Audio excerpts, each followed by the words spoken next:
It's Friday, January 10th in the year 2025, also known as the smartest year ever. My name's Gordy.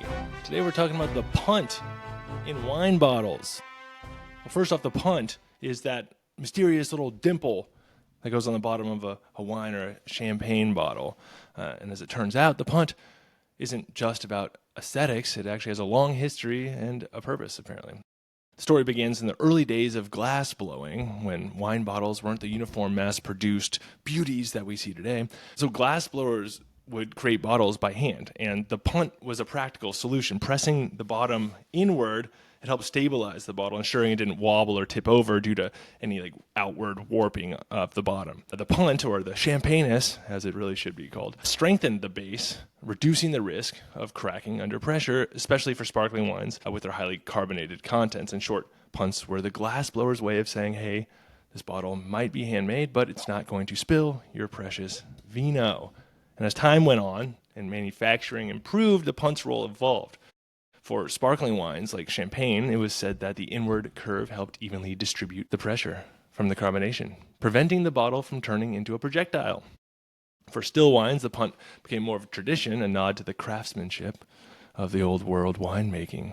In some cases, it's also a handy trick for sommeliers. The punt provides a natural grip for pouring, the old proctologist's grip, I read, because you look as if you know exactly what you're doing when you're presenting that Bordeaux. Let's talk about the word itself, punt. The term comes from the Old English punt, or Middle French pont, which I read could have referred to the actual point used to cause the punt when glassblowing, like the metal rod would be the point that you would create the punt with. And over time, the meaning shifted to describe the actual indentation in the bottle itself. This little linguistic leap. At least that's one prevailing theory. But of course, myths abound about the punt. Some say it's a sneaky way to make you think you're getting more wine than you actually are.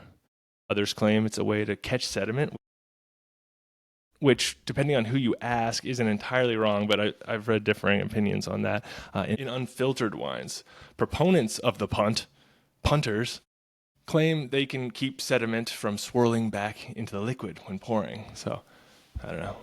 Take it up with them. But here's the kicker, or the punter, whatever. There's no universal standard for punts. Some wine bottles have shallow punts, others go deep enough to lose a finger in. What are we talking about here? Talking about wine punts, wine bottles. It's all about the winemaker's preference, really, and the marketing vibe that they're going for. A deep punt could be like a fancy, classy, flat bottom, maybe more casual Tuesday night wine, but that's not always true, though. Not all fancy brands stick to the deep punt playbook. Take Cristal, one of the most luxurious champagne brands in the world, which famously has no punt at all. Why? Well, the story goes back to 1876, when Russia's Tsar Alexander II demanded a custom bottle for his champagne. He wanted the glass to be perfectly clear, crystal clear, to avoid assassination attempts through hidden bombs that could be hidden inside the punt. And that's why he wanted it to be clear so you could see through it, and then flat bottom too, so you couldn't hide any bombs in the punt. So yeah, today's Cristal's flat bottom bottles are a nod to this royal paranoia.